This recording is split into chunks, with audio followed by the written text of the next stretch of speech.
Hello दोस्तों, नमस्ते, प्रणाम। हमारे YouTube चैनल में आप सभी का स्वागत है। बहुत ही मज़ेदार गीत लेकर आई हूँ। ये गीत का तर्ज है दिलवा ले गईले राजा बोतल में भर भर के।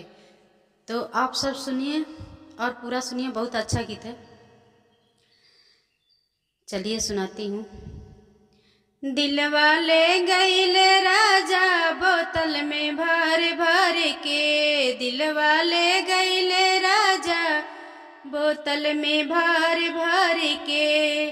सोने के थाली में जवना परोसी, सोने के थाली में जवना परोसी, जवना जे गईले राजा नशे में पड़ पड़ के, जवना जे गईले राजा नशे में पड़ पड़ के। दिलवा ले गईले राजा बोतल में भर भर के, दिलवा ले गईले राजा बोतल में भर भर के।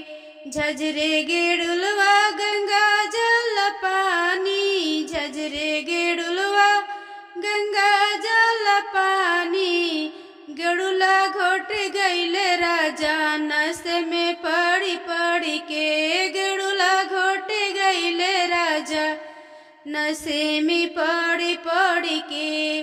दिलवा ले गईले राजा बोतल में भर भर के, दिलवा ले गईले राजा बोतल में भर भर के।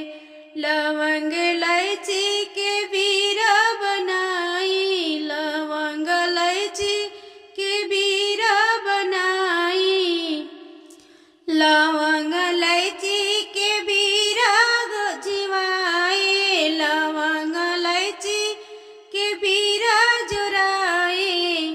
बिरवा कुछ गईले राजा नशे में पड़ी पड़ी के, बिरवा कुछ गईले राजा नशे में पड़ी पड़ी के। दिलवा ले गईले राजा बोतल में भर भर के, दिलवा ले गईले राजा बोतल में भर भर के।